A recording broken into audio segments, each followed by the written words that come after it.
Please, somebody help him!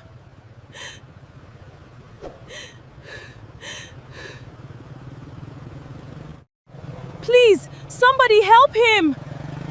My interview can wait.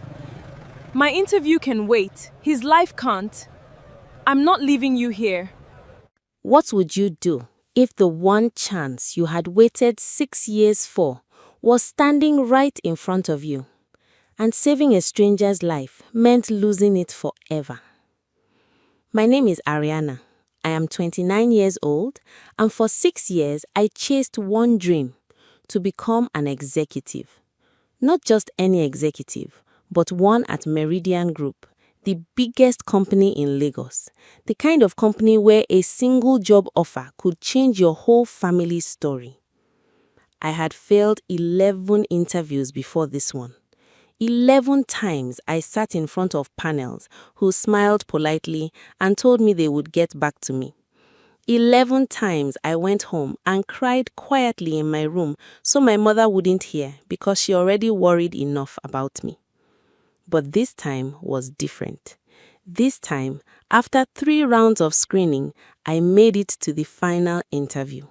The one with the board, the one that decides everything. I remember waking up that morning and standing in front of my mirror for almost 10 minutes. My navy blue blazer ironed twice, my documents arranged neatly in a leather folder I borrowed from my cousin. My hands were shaking, not from fear, but from hope. Real hope, the kind that hurts your chest a little because you want it so badly. Today is the day, I whispered to myself. Today, everything changes. I left the house 2 hours early.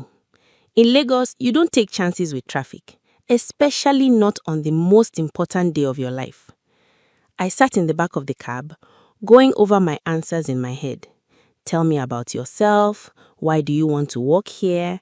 What can you bring to this company that no one else can?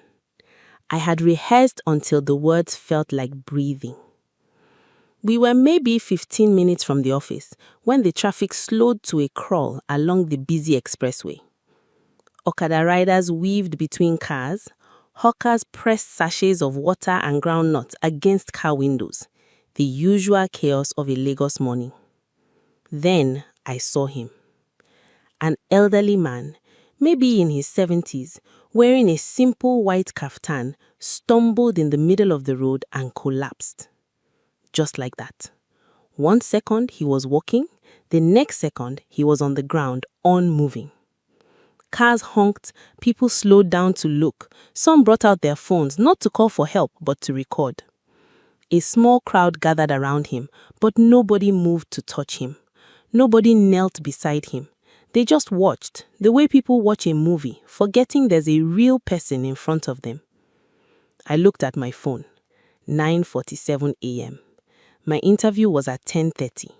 If I got out now, I might not make it back in time.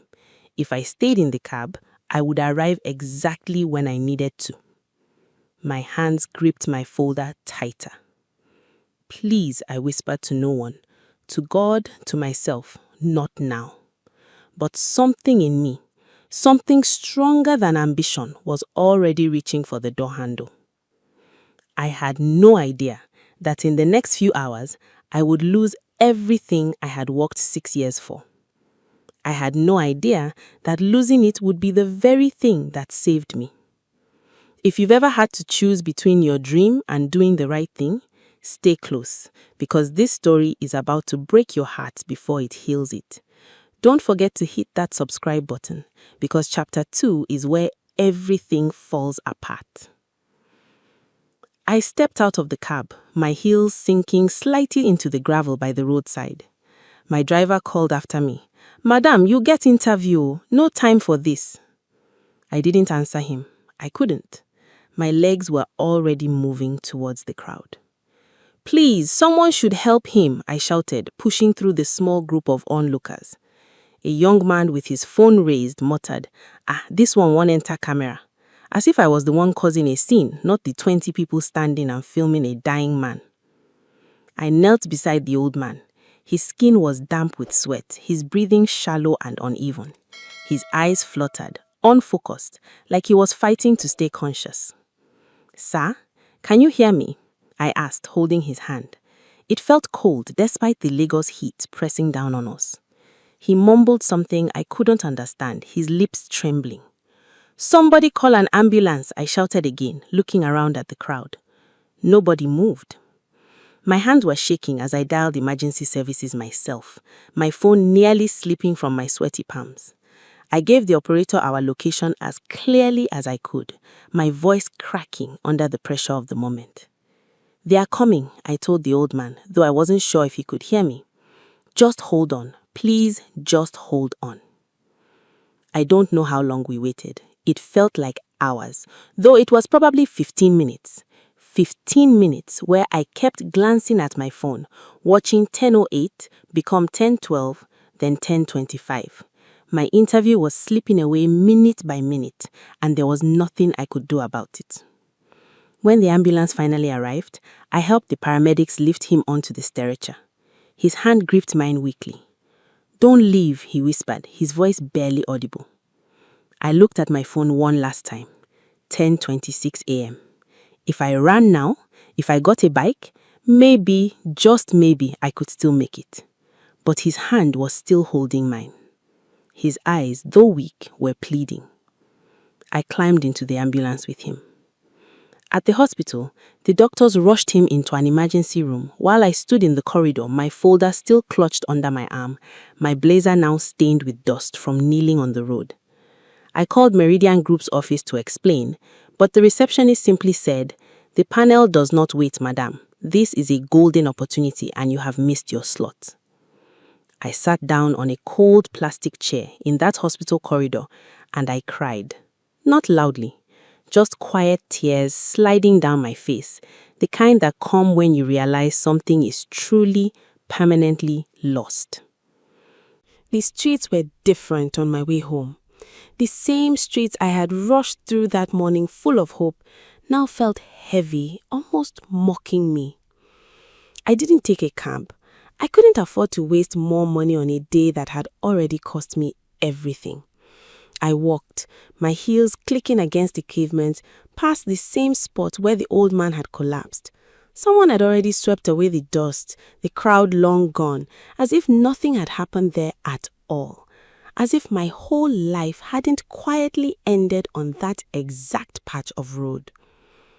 By the time I got home, my mother was waiting by the window the way she always did when she knew something important was happening in my life. "How did it go?" she asked, her eyes bright with anticipation. I couldn't even speak. I just shook my head and walked past her into my room, closing the door softly behind me.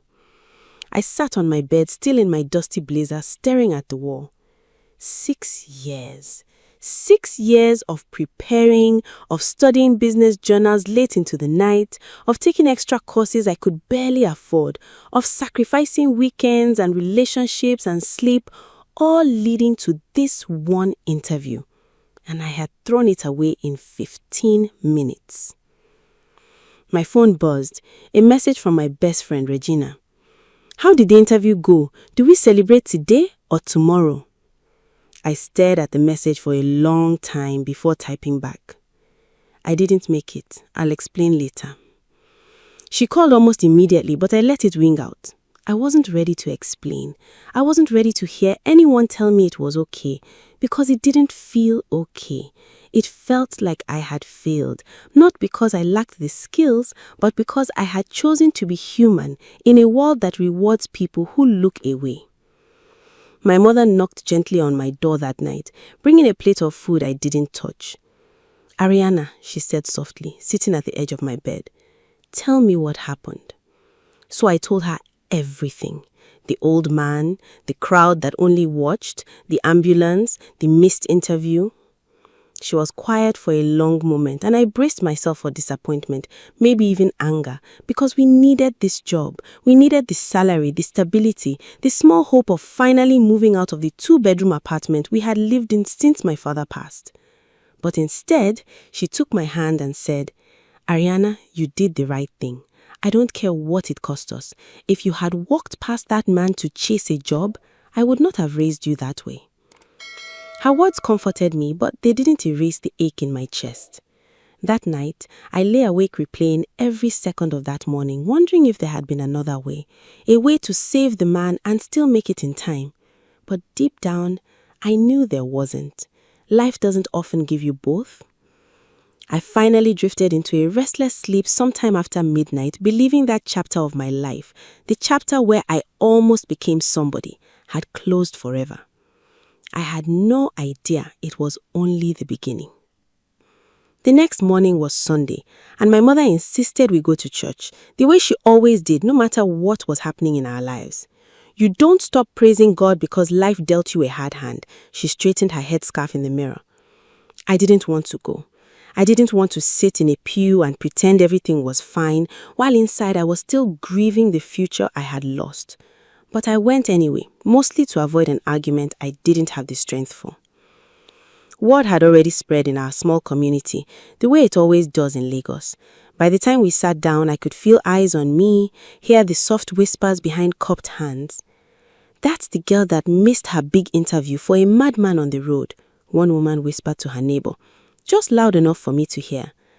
"Chai, she don't waste 6 years," another added, shaking her head with the kind of pity that feels worse than insult. Sister Comfort, a woman known more for her gossip than her generosity, leaned toward my mother during the offering and said, Mama Ariana, I heard your daughter threw away her destiny.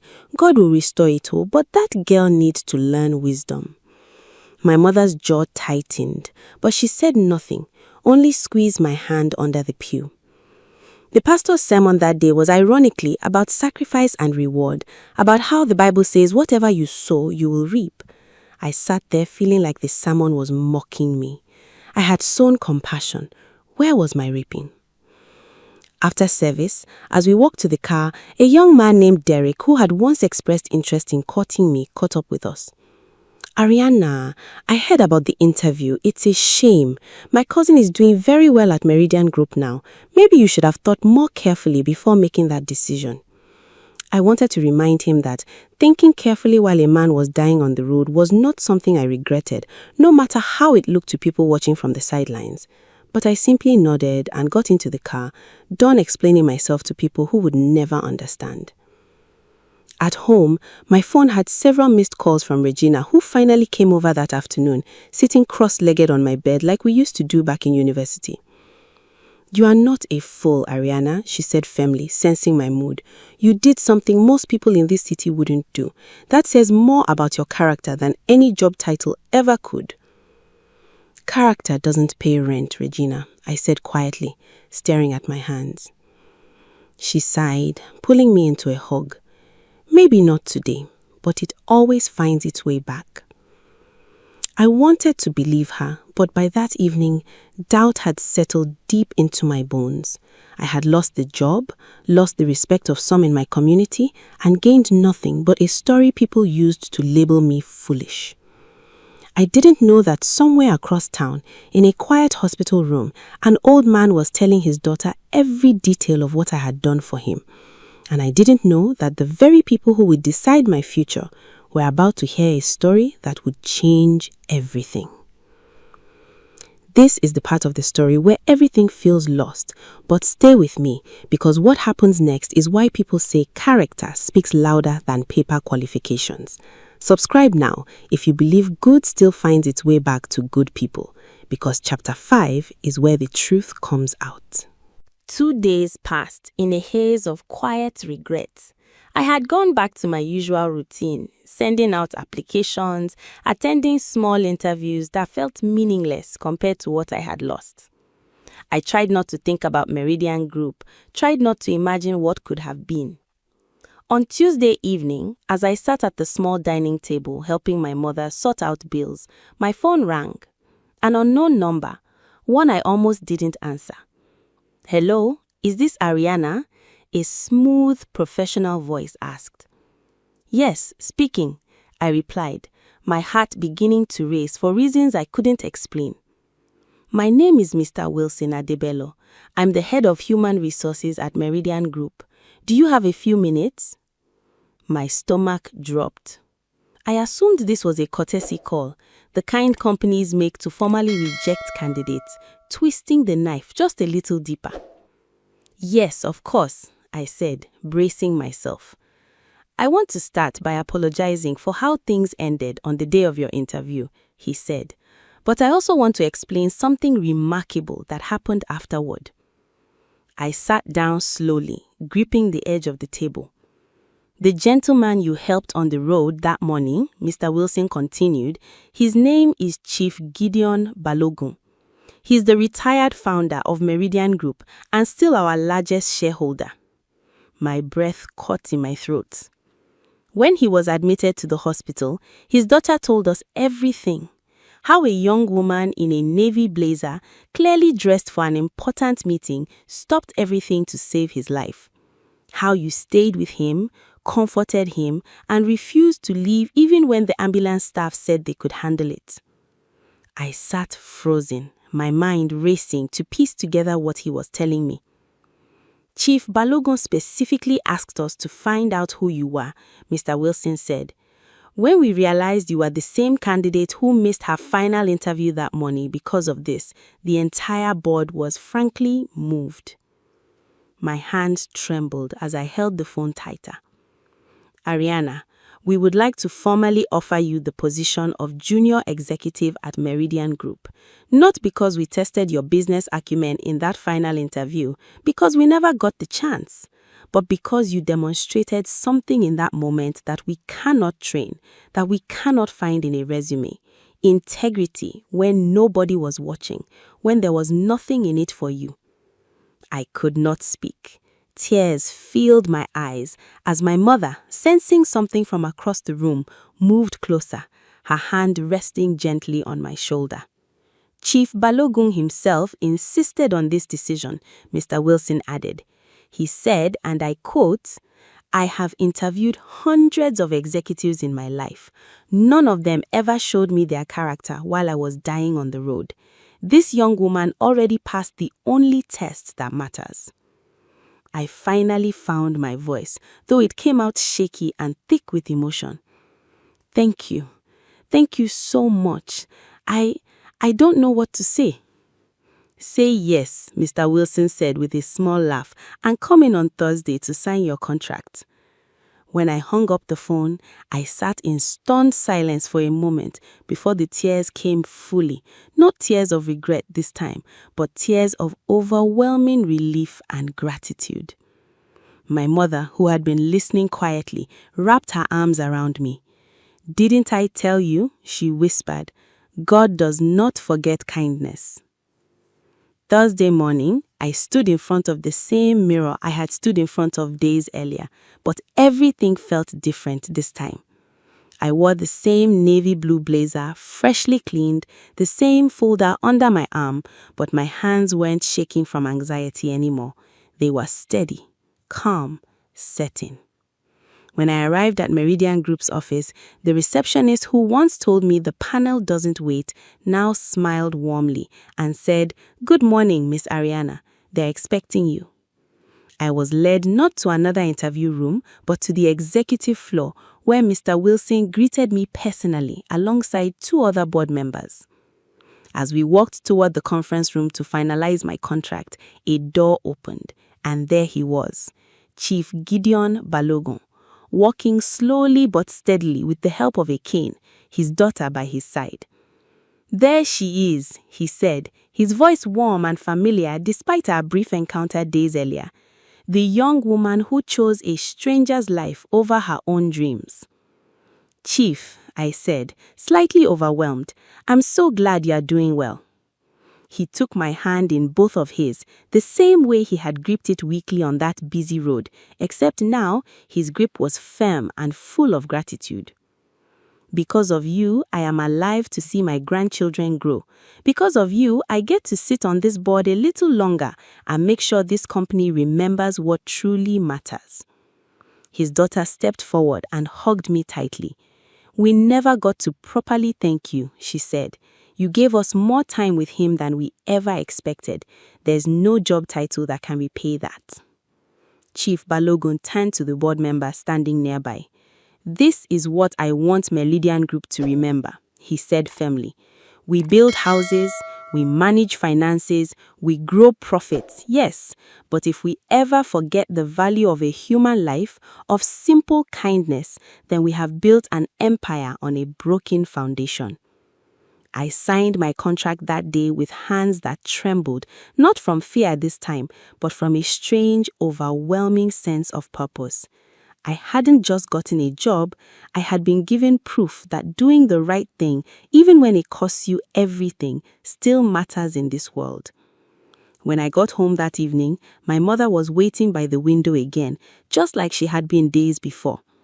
This time, I didn't walk past her with my head down. I ran to her, laughing through tears, and told her everything. Sister Comfort's whispers, Derek's careless comments, the community's pity, none of it mattered anymore. What mattered was that I stayed true to who I was on a busy road when nobody was watching, and it had led me exactly where I was always meant to be. 6 years of chasing a dream taught me discipline, but one moment of choosing a stranger's life over my own ambition taught me the truth. Character isn't what gets tested in interview rooms. It's what shows up when no one is there to applaud you for it. And sometimes, when you least expect it, that same character rings your phone and changes your entire life.